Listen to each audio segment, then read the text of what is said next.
Third and 3. Fields, open field.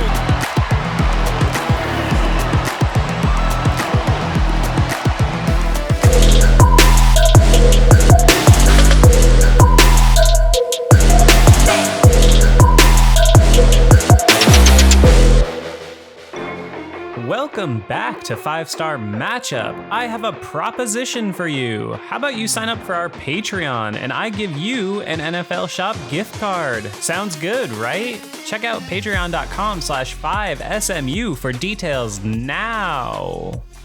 Well, it's week 3, and your Pittsburgh Steelers have still yet to face the cold, smelly kiss of defeat, and I don't know about you, but on this 4th Sunday of September, I've got berries on the brain, and yes, they're of the straw variety. Enter Justin Herbert and his macho man tough guy head coach Jim Harbaugh, who was more than willing to put their star 5th-year man in harm's way today against TJ Watt and Alex Highsmith. But who am I to complain? It's only week 3, Jim. Chill. Start this one with a couple touches for the league's leading rusher J.K. Dobbins, but neither goes for a first, and it's over to the Steelers offense for the first time today. Enter Justin Strawberry Fields, the former Ohio State quarterback who once beat Jim Harbaugh's Michigan Wolverines by the score of 56-27, dropping 302 yards and 4 touchdowns on just 14 completions. And the Steelers quarterback is looking to continue his streak of mistake-free football. First, it's a scramble for a few. Nick Bosa limps off, but a missed block on third leads to a sack and already the game's second punt. What is this, the 80s? Herbert stands in, faces pressure from the monstrous second-year man Keanu Benton, and fires complete to Hayden First for a nice drive starter. Unfortunately for the Chargers, though, their center seems to be doing a take on reverse bowling, and he scoots a dribbler that the massive quarterback is forced to fall on. 3rd and 6, TJ and Alex combine to meet for a spotted tee at the QB, but he again gets it off just in time, this one to Austin Eckler or whatever. Who knows what the skill players on the Chargers are called anymore, and who cares? It's coming back! Nice break for the Steelers D early on. Hey, I just wanted to say Calvin Austin is becoming a really reliable punt returner. That's all. Steady 10 plus yards almost every time. That's all you need. All right, it's time to get some momentum. Fields goes down like a lassoed steer, and this drive is deader than Michael Myers' sister in the first scene of Halloween. Nice in-rhythm throw hits for Herbert, the first gainer of the game for either side, and the Chargers find themselves, well, charging. Dobbins cuts it up and out here, and you gotta commend this man with all he's fought through injury-wise. Still a hell of a running back. Did you know he had 31 carries for 211 yards and 4 touchdowns in that same game against Jim Harbaugh at Michigan? A couple plays later, I think I smell a rat because somebody took the cheese. Minkman finds himself on an island somewhere approaching the zip code of Quentin Johnston, who trots in for the wide open score. I'm not sure if this is on Joey, Minka, or Terrell Austin, but either way, not how you want the scoring to open in this one. Chargers out in front, 7-0. Back to Fields, and he gets this one started with a little jump pass to Hayward the Younger, followed by a strike to Pickens for a gotta have it conversion. Another play here that'll never get a second thought from most, but it's the sort of thing that I noticed that makes them better than they were last year. Just steadily finding 5+ yards on first. 2nd and Schmedium gives you a lot of creativity, and we might as well call Arthur Picasso because he's drawing up some nice ones lately. Patterson converts the first, and we head already into the second. And it's more of that fresh, fragrant bouquet that is the Art Smith offensive experience. And on the very next play, you better grab your 5-star scratch and sniff card because Strawberry Fields is heating up. 2nd and 11, and it's a throw out to the Najman, who I'm very glad to see involved in the pass game again, making it 3rd and short, and do me a favor and crack me an ice cold Miller Lite. Scotty scrambles for a first and more, and the Steelers are looking to respond immediately. Violent run up the gut by Naj gets him halfway, behold the mustachioed one, and on 2nd and 6, Fields takes his time, doesn't panic, and fires a low fastball that only his man can grab, and grab it he does. Another huge play that will be lost to the sands of time, but there's a big difference between 3rd and 3 and 3rd and 6. Not to mention sweet snag by Cordero. 3rd and 3, and you're probably wondering how I got here. Well, frankly, so am I. If you had told me this time last year that I'd be proclaiming to the world my extreme joy for Justin Fields as the Steelers quarterback, I would have said you were nuts. But hey, here we are. And you know what? I'm good with it. Justin fakes and yanks and gallops into the end zone for the most athletic rushing touchdown I can remember the Steelers having this side of Dennis Dixon. Look, I know it probably seems like I'm just picking these little nice things that Fields is doing and raving about them. And yes, it's not like they're scoring 30 points a game, but I am telling you, something here is working. Steelers tie it right back up at Roethlisberger's, and it's over to the other Justin and the boys in white. Chargers, who love to run, try to do so right at Walter Payton Man of the Year Cam Hayward, which rarely goes well. But on 2nd and 8, it's another wide open Johnston, and dear God, I hope we're not being lured into a shootout. Chargers muster up another couple firsts, mostly on the ground as they are apt to do, and to this point neither quarterback has even thrown an incompletion. Unbelievably expedient first half if you ask me. Chargers try again to toss it with Dobbins, but again right at Cam the Man Hayward and Alex the Great, setting up a 3rd and long, which Herbert sails through the back of the end zone. Out trots Dicker the kicker, and the Chargers reclaim the lead, but you never want to be settling for a 28-yard field goal in this day and age. Nice hold by the Steelers D. More chugging for the still in neutral run game, but another completion, his 11th straight, goes to the Muth Man, who is oh so thankfully reborn in the Art Smith offense, and the Steelers on schedule offense faces another convertible 3rd. And you might as well call me Jennifer, because even if it's convertible, that doesn't mean the cushions won't rip. Just a straight drop for Georgie Porgy if you ask me. Just under 2, and it's right back over to the Chargers offense with a chance to tack on before the break. Nice pump by Black Cam Johnston, and the Chargers start with their backs against the wall. That matters not to the former Duck, who fires one to his man in front of Dante, don't call me Deontay Jackson, and the Chargers are right out of the hole. Time ticking now, just over a minute left, and facing a 3rd and 6, the Chargers convert again, frustratingly keeping this drive alive. 1st and 10, and it's the Capital One Oh So Close Bowl. Alex Highsmith comes oh so close to a drive-stalling sack, and Patrick Queen comes oh so close to a game-changing pick, but neither happens, and the clock stops at 58. Herbert can't hit on 2nd, and they wave the powder blue flag on 3rd, and the Steelers prepare to embark again on offense. Fields gets him going with a flip out to Austin, tick, and on 2nd and 1 he waits, scrambles, and drops ET right in the basket of George's bike deep down the sideline. What a play by Strawberry Fields, and yes, it was a nice catch for Pickens, but you almost expect that at this point, don't ya? Just 19 seconds left though, the Steelers must express caution with the clock. 1st and 10, Justin waits and fires another heater down the pipe to the man in the double 8s, who can't quite make the catch. Hell of a throw between 3 defenders for the seated one, and Muth has got to make this catch. Unfortunately, he can't, and this drive just got that much tougher. Fields fires an absolute rope that would have been a pick 6 for Pickett, and Calvin gets out, but with clock ticking near single digits, the chances of scoring are getting slimmer by the second. Nothing's there on 3rd and 5, and Fields gets rid of it to set up Boz for an unbelievably long 62-yard kick that even the brassiest bald of kickers is going to miss most of the time. Had the leg, but hard to be accurate from kickoff length. No harm, no foul, and we head, okay.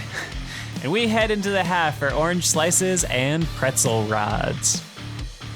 Hey, you, I know you love the show or you wouldn't be watching right now. If you want to get some new Steelers swag like, say, a Justin Fields jersey, you should head over to Patreon and enter yourself into our drawing for a gift card. I mean, that's what I'd do anyway. Patreon.com/5SMU. Now roll the game.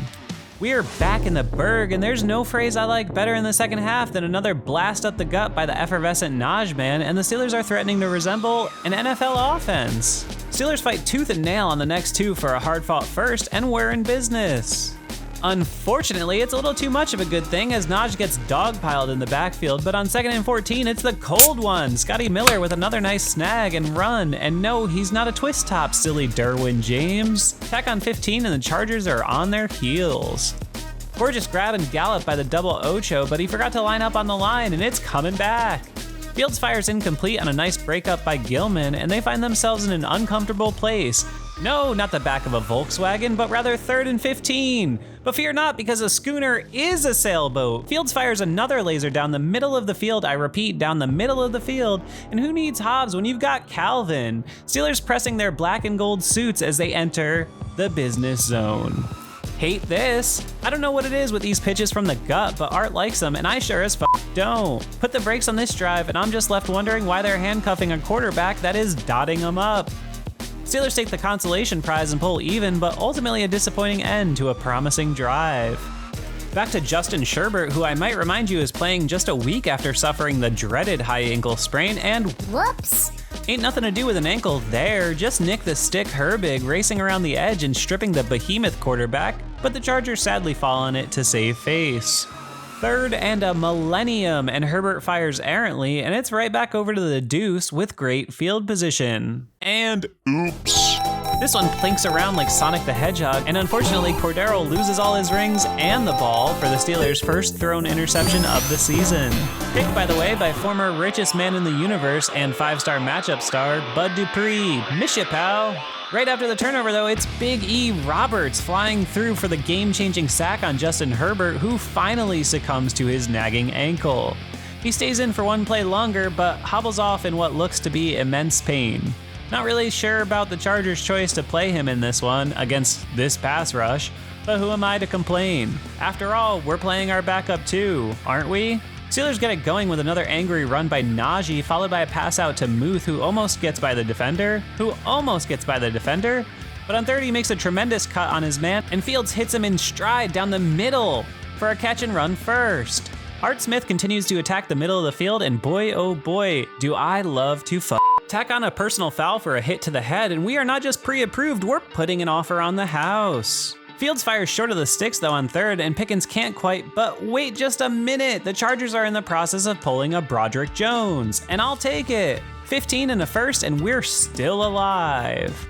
Another illegal formation, let's get this cleaned up, sets him back, and Fields goes down on 3rd. I wish he would have trusted his legs a little bit more on this one, but that's okay because there's another penalty on the Chargers, and they simply refuse to let themselves off the field. Into the 4th and final stanza now, and if I'm Justin Fields, I'm thinking about keeping my job. So I might think about throwing a fade in the end zone to big number 14, but this one's just a bit too far, and the Steelers are forced again to settle for the kick. Boz is, as always, and the Steelers take the lead 13-10. Why take this out of the end zone? I don't get this new kickoff thing, at all. Just start the ball at 25 already, fuck. Chargers quickly find themselves in a 3rd and gotta have it, and get it they do, this time with Taylor Heineke firing deep down the field over a ring around the rosying Patrick Queen, and the Chargers are out near midfield because, of course they f***ing are. Joey Jr., Joey Sr., Joey the 3rd, Joey the 8th, I don't give a what number they are, give me all of them on my team. Great tackle by the sophomore corner, whose dad was shot in Denver. Dobbins dashes to set up a makeable 3rd, but nobody likes to make the possible impossible like Trentavious Jordanian Watt, the true eater of worlds, who devours Heineke for the drive-ending sack. Okay, I know stuff like this is almost becoming trivial with TJ, but seriously, this is one of the quickest pass rushes I've ever seen in my life. Watch this. He's moving literally in sync with the ball. You might say I'm crazy, but to my eye, he looks even better than he did last year. Do you have your scratch and sniff card ready? Okay, now scratch the strawberry. Fields finds an open Pickens to get him moving, and like always, they find a few on first. This time a pass to Naj, followed by a run up the gut. Is this guy the best 4th quarter running back in the league right now? He might be. And that sets up our 5-star Play of the game. State. Now here they are teammates. 2nd and 7.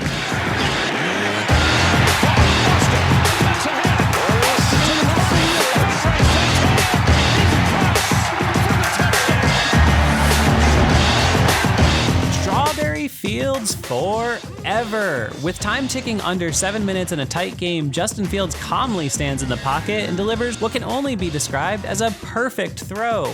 Again, down the middle of the field to an in-stride Calvin Austin III who cannot and will not be caught. It goes down as a 55-yard pass on the stat sheet, but in the hearts and minds of Steelers fans everywhere, it goes down as much more. Over to Heineke, and it's just not fair. With Alex Highsmith out of the game, Nick Herbig laughs in this tackle's face as he dumps the backup quarterback into what might as well be his grave. 3rd and forever, and it's more of the same. This time it's Walter Payton Man of the Year Godzilla Hayward with a disrespectful power rush to hammer home the nails in Heineke's powder blue coffin. Time to finish this one now, and first it's a sprinkle of Naj, followed by a dash of Darrell. Would you look at this f***ing play design by Art Smith?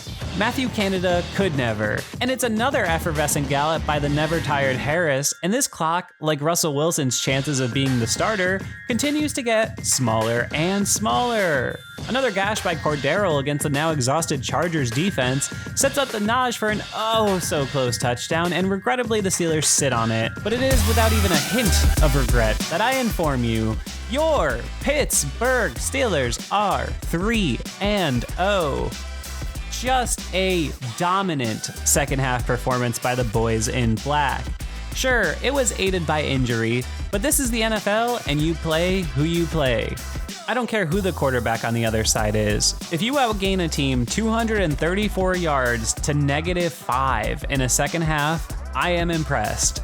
This Steelers defense is getting after quarterbacks, forcing splash plays, and most importantly, is giving up just 8.6 points per game. And while the defense has been lights out, that's what you expect out of the highest paid unit in the league. What I'm impressed with is the efficiency of this offense and the lights out play of its quarterback, Justin Fields. I'll be honest in admitting I was skeptical of Justin Fields' ability to become a high-level starter in this league, but always felt it was more worth it to try with the young guy than the older guy. And through 3 games, Justin Fields has not just held up his end of the bargain, he's made a legitimate case as the present and future starting quarterback for the Pittsburgh Steelers. Yes, I know they're not lighting it up, but they're moving the ball when they need to, converting third downs at a high rate, and absolutely finishing teams off in the fourth quarter. Fields has had what I would deem to be big-time throws in all 3 games, and even today had another couple that could have been caught, but weren't. I'll admit that in the preseason, I was worried that I might be bitter, but like a bright red strawberry on a summer day, I am feeling nothing but sweet on the 3-0 Pittsburgh Steelers. Here we go. And if you're still here, you should probably go over to patreon.com/5SMU and get yourself entered to win that raffle I mentioned. If I were you, that's what I'd do anyway. Of course, if I was you, I would have already signed up for my Patreon. But I guess if I was you, 5-star matchup wouldn't exist. Would I just be you, or would I be you in like your body? Like would it be like Freaky Friday? What was I saying? Patreon.com/5SMU.